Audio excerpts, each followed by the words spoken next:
যারা ডাকসুকে বাধাগ্রস্ত করছিল, হতে দেন নাই, এবং তারা এখন আবার চেষ্টা করছে যে জোর করে ক্ষমতা খাটিয়ে ডাকসুতে জেতার জন্য। বিউটি অফ ডেমোক্রেসি যেটা আমি বলছি, ঢাকা বিশ্ববিদ্যালয়ে এটা প্রথম বর্ষের শিক্ষার্থীও বিশ্ববিদ্যালয়কে নিয়ে ভাবছেন। এখন বিশ্ববিদ্যালয়ের শিক্ষার্থীদের হাতেই আগামী দিনে ঢাকা বিশ্ববিদ্যালয় বিনির্মাণের ক্ষমতা। সেক্ষেত্রে আমি মনে করি যে এই ডাকসের ভিতর দিয়ে ওনাদের প্রকৃত বন্ধু যারা, তাদেরকেই ওনাদের নিয়ে আসতে হবে। আর যে জিনিসটা আসলে এখানে বোঝার আছে যে 11 মাসে কিন্তু ডাকসু একটা হয়ে মেয়াদ শেষ হয়ে যাওয়ার কথা, কেন হয় নাই?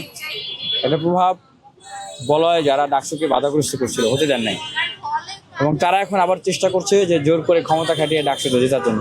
তো শিক্ষার্থীদের এটা খেয়াল রাখতে হবে যে এই ডাকসু এখনো বানচাল হওয়ার বিবিধ ষড়যন্ত্র চলছে, এটার জন্য কেউ না করতে পারে এবং এখানে জন্য কেউ প্রভাব বিস্তার না করতে পারে। এবং পরিশেষে আমরা যেটা বলতে চাই যে DUCSU for change, vote for change, পরিবর্তনের জন্য আপনারা এই ডাকসুর এবারের ভোটটি দিন। এবং no more dirty politics, no more violence, make the DUCSU for academic excellence. এই ডাকসুর ভিতর দিয়ে আমরা একটা একাডেমিক এক্সেলেন্সের বিশ্ববিদ্যালয় চাই। বিগত সময়ের পেশি শক্তি আর কারো টাকা রাজনীতি চাই না। এই ডাকসুর ভিতর দিয়ে বিশ্ববিদ্যালয়ে যে সংকটগুলো আছে আমরা সেগুলো সমাধান চাই। আলহামদুলিল্লাহ, শিক্ষার্থীদের কাছ থেকে খুব স্বতঃস্ফূর্ত সাড়া পাচ্ছি, কেননা আমরা তো আগেও শিক্ষার্থীদের জন্য কাজ করেছিলাম এবং এই লিফলেট শুধু এইবার প্রথম না। আমরা যখন চাকরির আবেদন ফি কমাইতে দাবি জানিয়েছিলাম তখন আমরা লিফলেট বিলি করেছিলাম, আমরা যখন অধিভুক্তি বাতিল আন্দোলন করেছিলাম তখন লিফলেট বিলি করেছিলাম, আমরা যখন পিএসসি সংস্কার আন্দোলন করেছিলাম তখন লিফলেট বিলি করেছিলাম। সো শিক্ষার্থীদের সাথে আমাদের যে কানেক্টিভিটি জায়গা, এটা অনেক আগে থেকে।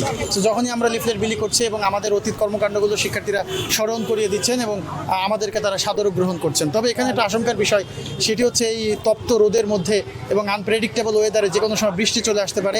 এই খোলা বা উন্মুক্ত ময়দানে যেই ভোট গ্রহণের আয়োজন করা হয়েছে প্রশাসনের পক্ষ থেকে, আমরা প্রশাসনকে বা ডাকসু নির্বাচন কমিশনকে দাবি জানাতে চাই যে আপনারা এই শামিয়ানার ব্যবস্থা করবেন, ভোটাররা যেন নির্বিঘ্নে ভোট প্রদান করতে পারে, তাদের যেন গরম বা রোদ বৃষ্টির কোনো ঝামেলা না হয়। প্রয়োজনে স্ট্যান্ডিং ফ্যানের ব্যবস্থা করবেন এবং যেই রোদ বা গরমের কারণে অনেকে তৃষ্ণার্ত হয়ে যায়, তো এখানে বিশ্ববিদ্যালয় প্রশাসনের পক্ষ থেকে আমি মনে করি যে ভোটারদের জন্য সুপেয় ঠান্ডা পানির ব্যবস্থা যেন তারা করেন, এই দাবিটা ভোটারদের পক্ষ থেকে এসছে এবং আমরা এটা জানিয়ে দিচ্ছি আপনাদের মাধ্যমে।